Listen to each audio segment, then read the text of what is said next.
안녕하세요. 숲도소관입니다. 북한산 까치들을 벗삼아 오솔길을 산책하고 하루 일과 후 감사일기에 일상의 소소한 감사 제목을 채워나가는 정광 목사님.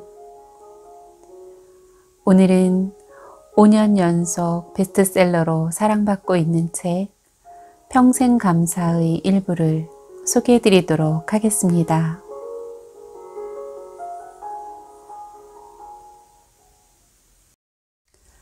앞북을 쳐라. 범사에 감사하라. 이는 그리스도 예수 안에서 너희를 향하신 하나님의 뜻이니라. 데살로니가전서 5장 18절. 범사 감사가 무엇인가? 그 의미는 곧 어떤 형편에 처하든지 모든 일에 무슨 일이 일어나도 감사라는 뜻이다. 한마디로 인생의 양지에서도 인생의 음지에서도 동일하게 감사하라는 것이다. 범사 속에는 긍정과 부정이 함께 들어있다. 인간의 기쁨과 즐거움뿐 아니라 슬픔과 괴로움도 들어있다. 인간의 온갖 희비가 다 들어있는 것이 범사다. 그렇지만 범사감사는 긍정과 부정을 초월해서 절대 긍정을 만들어내는 것을 말한다. 그것은 영적인 차원이고 하나님의 관점에서 하나님의 눈으로 볼 때만 가능한 것이다. 주님께서 평생 감사의 삶을 우리 모두에게 의무로 주셨다. 많은 사람들이 예수를 믿으면 모든 일이 잘 되고 형통할 것으로 착각하며 늘 감사할 수 있을 것이라 생각하지만 막상 그렇지 못한 황당한 일들을 만날 때 왜 그런가 하면서 의아해한다. 그러나 성경은 예수를 믿는다고 항상 좋은 일만 일어난다고 말하지 않았고 오히려 고난과 역경을 당할 때조차도 범사에 감사할 것을 교훈하였다. 한 여 집사님이 장밋빛 꿈을 가지고 결혼 생활을 시작했는데 신혼 초부터 남편이 술에 취해 고주망태가 되어 들어오는 바람에 결혼 생활이 엉망이 되고 말았다. 10년의 세월이 흘러도 남편의 술버릇은 여전했고 집사님은 홀로 가슴앓이를 하며 신앙생활을 하고 있었다. 그런데 어느 토요일 늦은 밤 시간, 그날도 변함없이 남편은 술에 잔뜩 취해 만신창이가 되어 현관 입구에 쓰러져 있었고 여집사님은 남편을 겨우 끌어다 눕혔다. 그러면서 매일 이렇게 술주정뱅이 남편과 씨름하는 자신의 신세를 한탄하며 하나님께 서운한 마음을 토로했다. 하나님, 왜 제가 그렇게 기도했는데도 남편이 변하지 않을까요? 왜 제 결혼 생활이 이렇게 엉망이 되어야 하나요? 하나님, 이제 저도 더 이상 못 참겠어요. 10년 넘게 쌓이고 쌓인 서름에 대성통곡을 하며 기도 아닌 기도를 하다가 지난주 들은 목사님 설교 말씀이 불현듯 떠올랐다. 범사에 감사하라. 그러면 기적이 일어난다. 그렇지만 감사할 게 하나라도 있어야지 싶어 고민하다 보니 좀 우습기는 하지만 몇 가지 감사거리가 떠올랐다. 옆에서 정신없이 코골며 자는 남편을 쳐다보면 한심하긴 하지만 그래도 없는 것보단 낫겠다 싶어 감사합니다. 언젠가 좋은 남편이 될 가능성이 있다고 생각하니 감사합니다. 저렇게 술은 취했지만 다른 데 안 가고 항상 집을 잘 찾아와서 잠을 자니 감사합니다. 술은 좋아해도 여자라고는 아내밖에 모르니 감사합니다. 다른 남편들은 술만 먹으면 손찌검이나 심한 주사를 해서 식구들을 한숨도 못 자게 한다고 하는데 그런 일은 없으니 감사합니다. 술을 그렇게 많이 마셨어도 아직까지 병원에 한 번 안 간 것도 감사합니다. 술을 먹은 다음 날 아직까지 하루도 결근한 적이 없으니 감사합니다. 토요일에는 술을 더 많이 마셔서 주일날은 어김없이 잠만 자니 제가 교회에 가는데 방해받지 않아서 감사합니다. 감사기도라고 하기엔 너무 초라한 생각이 들어 웃음이 나왔지만 불평보다는 감사를 하니 속이 후련해지고 기쁨이 생기는 것 같았다. 그래서 계속 떠오르는 대로 감사기도를 읊조리고 있었다. 그때 남편이 목이 말라 잠에서 깨어보니 아내가 웃으면서 계속 무언가를 중얼거리며 기도하는 게 아닌가? 남편이 놀라서 아내에게 조심스럽게 말을 걸었다. 여보, 한밤중에 잠 안 자고 뭐 하는 거야?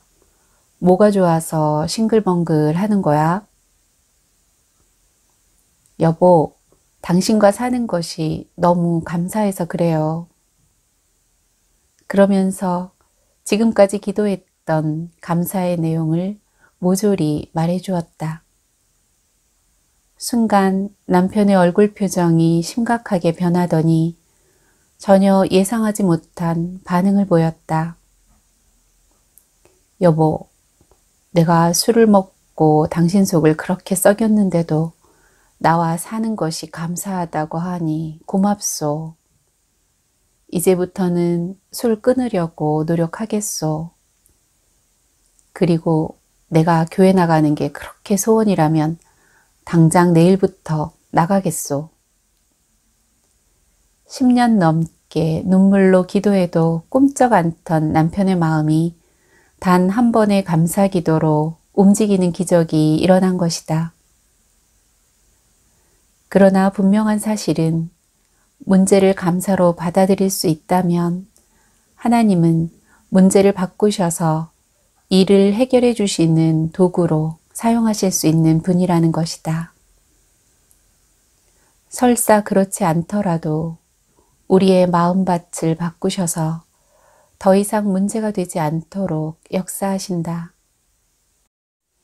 여집사님도 10년 동안 남편을 바꾸려고만 했지 자신을 바꾸려는 시도는 전혀 하지 않았다. 물론 우리는 살아가면서 이해가 안 되고 설명할 수 없는 많은 어려운 일들을 만난다. 그러나 하나님은 범사에 감사하는 습관을 가지고 인생을 살라고 하셨다. 결국 신앙의 안목으로 보면 모든 것이 합력하여 선을 이루실 것을 주님은 알고 계시기 때문이다. 유대인 탈무드에 보면 존경받는 랍비 중 한 사람인 아키바의 이야기가 나온다.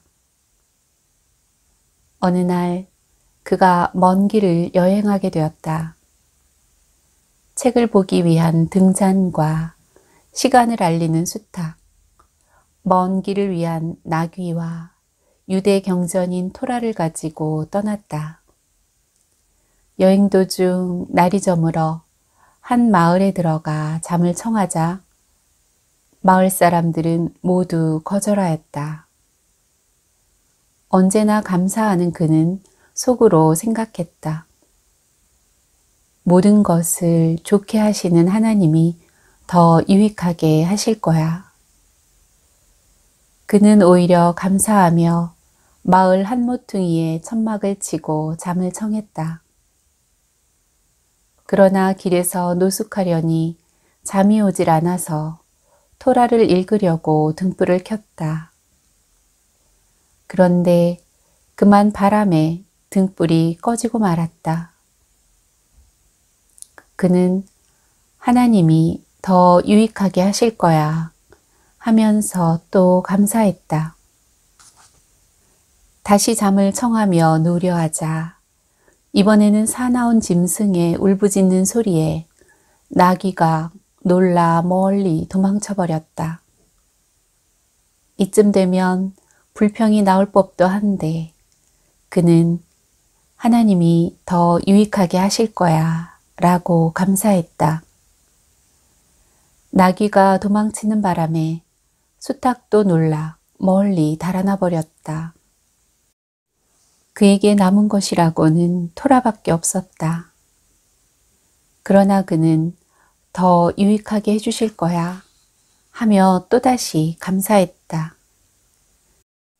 이튿날 아침 날이 밝아 그는 짐을 챙겨 마을로 들어갔다. 그런데 전날 밤 도적대가 습격하여 마을은 쑥대밭이 되었고 사람들은 모두 죽임을 당하는 끔찍한 일이 일어난 것이다. 만일 등잔이 켜져 있었다면 그리고 나귀나 수탉이 울부짖었다면 그가 과연 살아남을 수 있었을까? 항상 어떤 상황에서도 감사하는 아키바를 하나님께서 지켜주신 것이다. 그렇다. 우리는 내일 일을 알지 못하고 인생을 살아간다. 아니, 한 치 앞도 내다보지 못하고 인생길을 걸어간다. 더 솔직히 말하면 지금 일어나는 일도 그 뜻을 다 이해하지 못한다. 왜 그런 일이 일어났는지 온전히 이해하지 못한다. 오랜 시간이 지나고 나서야 왜 그때 그 일이 일어났는지 깨닫는다. 그리고 그제야 감사한다. 뒷북치는 사람이 인생에서 성공하기는 힘들다. 무엇에든지 성공하려면 앞북을 쳐야 한다. 그래야 사람들이 따르는 지도자가 되는 것이다. 감사도 뒤늦게 치는 뒷북 감사는 효력이 약하다. 앞북 감사를 드려야 주님이 더욱 기뻐하시고 인생의 길을 활짝 열어주신다. 범사 감사가 바로 앞북을 치는 감사다. 무슨 일이 일어날 때마다 항상 앞북을 치며 범사에 감사하는 습관이 중요하다. 감사는 형통을 과시하는 액세서리도 아니고 인생의 고통과 상관없는 사치품도 아니다. 범사감사는 인생의 양지와 음지 모두에서 교만하지도 않고 비굴하지도 않고 하나님을 기억하는 것이다. 성공했을 때 감사하는 사람은 교만하지 않으며 실패했을 때 감사하는 사람은 좌절하지 않는다. 앞북감사로 하나님의 마음을 고동치게 하자.